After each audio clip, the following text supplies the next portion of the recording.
Can you still find a profitable resale condominium unit, especially when the resale prices at all-time high today? Property prices for resale are actually determined by many factors which are very important, and this is why I'm going to go through in this video on the key things that you have to take note when it comes to buying a resale property.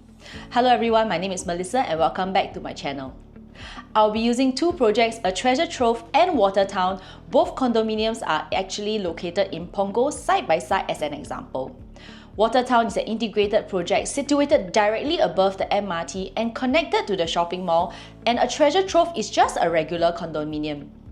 Based on its convenience, I'm sure Watertown is something that you would prefer, and you would presume that the property would definitely appreciate more in value, right?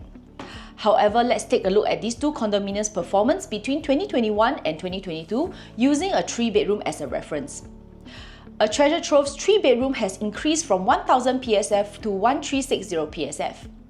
Now looking at the transaction, a buyer actually bought into a resale 3-bedroom unit in January 2021 and only paid 1.22 million. While in March 2022, another buyer bought the same unit for 1.42 million. Just by looking at this, it means that the earlier buyer already made 200,000 in just 1 year. So naturally, with Watertown being a better property, its prices should see a similar or if not better performance. But we can actually see very clearly here that the similar 3-bedroom type remains rather stagnant at 1.5 to 1.6 million over the same period of 2021 to 2022. Now this is so for the buyers at Watertown despite it being a better property. To understand why this is happening and how we can apply it to our research, we have to focus on the factors that affect our demand on buyers' affordability. So families make up the main profile for buyers in Punggol area, especially for a 3-bedroom unit type.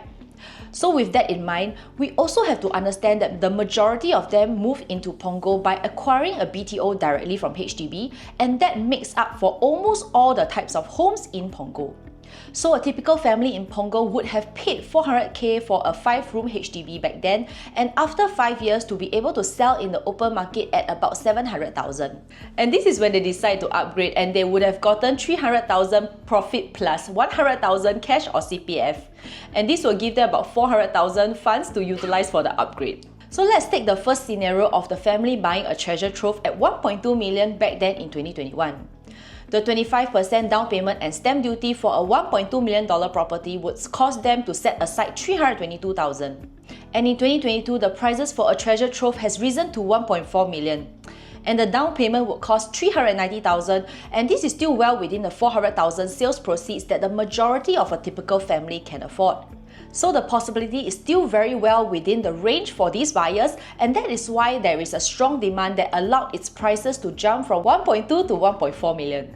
Now coming back to Watertown, if a family were to go for a unit there priced at 1.6 million and the down payment would cost 448,000. And in fact, this is actually still quite doable as the family would still have some savings that they can tap into, but the concern would arise when they are also looking to make the same 200,000 profits as a Treasure Trove and they have to sell at 1.8 million. So this means that the future buyer would have to fork out 506,000 in down payment for a 3-bedroom, and this would actually be a dent to their savings and hinder them from going for a property at Watertown.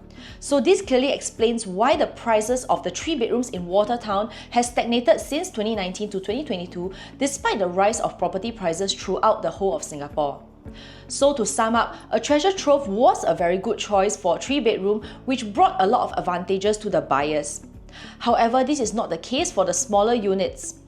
While the 3-bedrooms increased 200,000, its 2-bedroom units barely moved at all in terms of prices. In fact, the prices remain at 900,000 from 2020 to 2022, and that is actually the same period the 3-bedroom prices increased in pricing.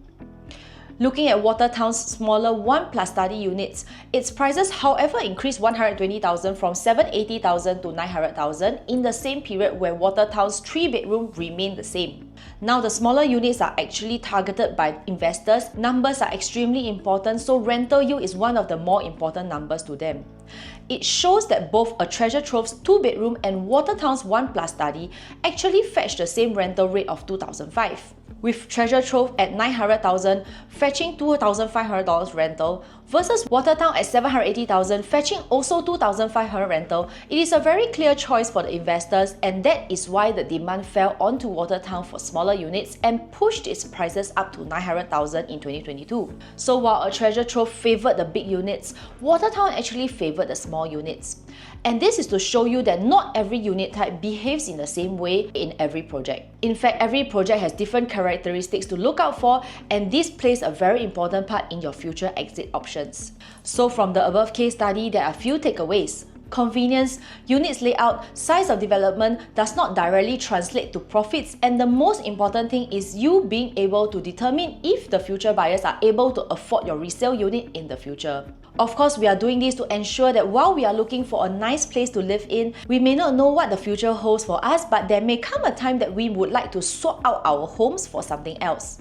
And by then, having done all this homework will allow us to have many more options to choose, especially when we have protected our capital and made some money out of it. This is one of the key research that I add on for my clients to ensure that they have a head start in their property decisions. So if you have any questions or you would like me to analyze any other projects, do feel free to drop me a message. My name is Melissa and I'll see you in the next one.